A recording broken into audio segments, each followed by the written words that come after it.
color doesn't look So too are you a bad. soft brush gum guy or? No, this is just whatever I could find. I try to go Crest Spin Brush Pro. Really, I feel like it's, it really gets all the crevices. Tell me the story behind the album. As far as like the content of the record, I was really unhappy for no reason. I was living with my girlfriend at the time, who was wonderful to me, and I was working a job that was actually a great job, and I was, there's Scarf from Supervillains. And I was going to school, and I was doing a lot. I was really stressed out, and I don't know, I guess I kind of felt defeated. And I also felt that it had become like almost like a social, I read this word all the time, a meme or a meme. I think a meme. A mime? There's like 4 different ways to Meme, pronounce it meme? actually. I would say a meme. Meme. Meme. Memes. How would Dawkins say it? Meme? A social gene to be upset, like it was like almost like a fad of some sort. Everyone hated themselves. It was every lyric to every song, and it was every MySpace fucking layout, and it was everyone's Facebook status and Twitter. Everyone hated themselves. It was much different than like 14-year-old kids that hated themselves because their mom wouldn't let them go out. It was like 20-somethings that hated themselves because they were directionless and they felt like they weren't doing things the right way.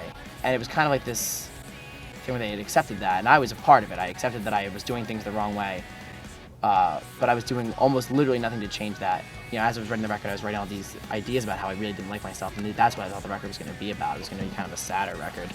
And there were a couple small moments of catharsis where I realized that my life was actually really, really great, and that I had a lot of really cool things, and that I was sad because I was letting myself be sad. And while some days I was defeated, there are some days where you wake up at 7 a.m. and I would look out my window onto Broad Street in Philly, and it's snowing, and I have a 6-mile bike ride up to one school that I was teaching at, and I had to bring another change of clothes, so I'm just gonna get soaked in the snow, and then I have to teach at that school, and then go take classes, and then I would get a flat tire, and I had to run down to the subway, and I just missed the subway. And you have one of those fucking days, you know what I mean, where everything is just, every little thing that can fuck with you is fucking with you.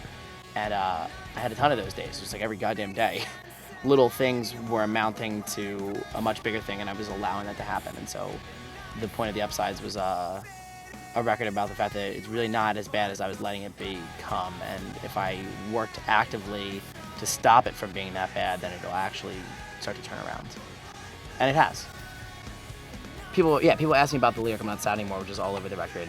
People were like, "Oh man, how good does it feel?" And I was like, "Well, it's not a victory speech. It's more of a battle cry. It wasn't saying that I'm actually not sad anymore right now. It's saying that that's the goal. That's where I want to be, and I'm going to not let myself be sad anymore, or at least not always." The whole theme of the Upsides, if I turn around, if I think positive type thing, if I don't wallow in my own bullshit, then it'll definitely work out with me. And that's basically why I like your band, is because I can definitely relate to the majority of the stuff that you're talking about.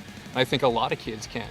Have you noticed that kind of reaction in kids at the shows, or? Definitely, yeah. We get, not just at the shows, but we've had letters left on the windshield wipers of our van, like under the windshield wiper on the windshield. We've had just emails and Facebook messages. I don't know how people find my Facebook, but they do. And tweets and MySpace messages, and someone got my phone number once. I really don't know how that happened.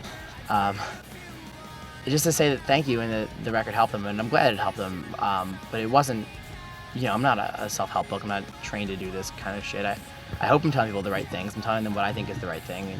But I was saying it more for my own well-being than as like a guide for how to live your life. It was just, I was sad. I needed to work through my own problems, and I'm glad that it's relatable, because that means that the problems that I have I'm not the only one experiencing, and that we're all kind of in it together, which is a nice feeling. The thing I tell people is when they're talking to me and they're like, "Yeah, man, I really don't like this, and I have problems with that," and I was like, "Okay, well then what's the plan?" I'm like, "Well, what do you mean?" I'm like, what's the plan? What are you doing to change it? I'm like, "Well, I would do this, but I have this problem, and I would do that, and I would have this problem." I'm like, "Well, you're just making excuses. Like, of course there's going to be roadblocks. No one said it was going to be easy, but if you want something, go get it." I guess that's really what it comes down to. I say it every night on stage. You don't like your life, you don't like where it's going, you have one choice, and that's to fucking change it. You guys just recently actually signed to Hopeless. Yeah, very recently. I don't know, I find it funny that you have an album like The Upsides and signed to Hopeless. Oh yeah, Lewis, the owner of Hopeless Records, is one of the more inspirational people I've ever met. I don't know if you've ever read the bio on the Hopeless Minds or anything, but the president of Hopeless Records, blind, 100% blind, can't see, hasn't been able to see his whole life. And for a dude like that to start a label with such a positive outlook is so awesome. I mean, the label's called Hopeless, but it also has a whole charity branch to it. You know, Sub-City is a sub-label off of Hopeless that's a non-profit that just does charity work and puts out records for charity. And they also do the Take Action tour and the Take Action comp every year. I think they're the only label that's doing as much as they are for the world around them. And I think that's a really kind of a cool fit for us, even though the name's kind of ironic. Hopeless has been awesome, and I really enjoy being a part of that family. I remember being on the school bus with my friend Mike, and he was the first person to have an MP3 player, and it was like this big, and it only held like 10 songs, and it seemed pointless to me, but he had it. And he was the first person to also figure out how to work Napster, and he had downloaded a New Found Glory song. I got on the bus one morning, and he was like, "You gotta check this out, man." And he put on Better Off Dead, and I was like, this is the greatest thing I've ever heard. I must have been 14, and actually watching them on a late night show once, I don't even remember what it was. I think it could have been Leno or something. Watching the dynamic of the band was the first time I was like, yo, I want to just be like the lead singer. I don't want to play bass or anything. I just want to just sing.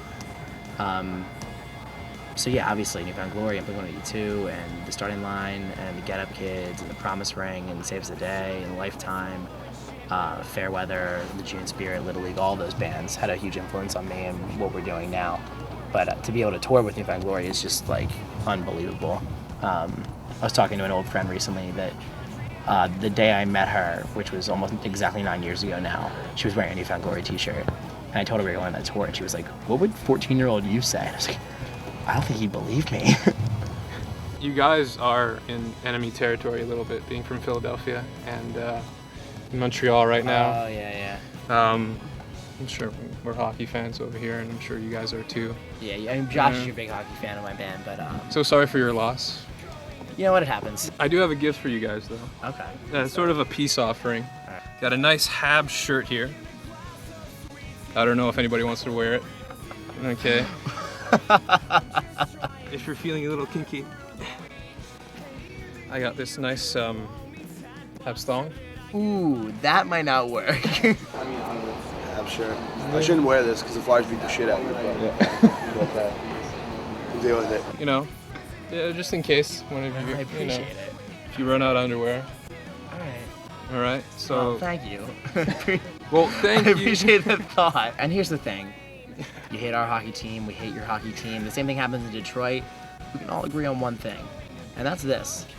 Fuck you, Sidney Crosby. Fuck you. No one likes the Penguins. Well, I just got to say thank you so much for popping my band interview cherry. Yeah, of course, man. Thank you.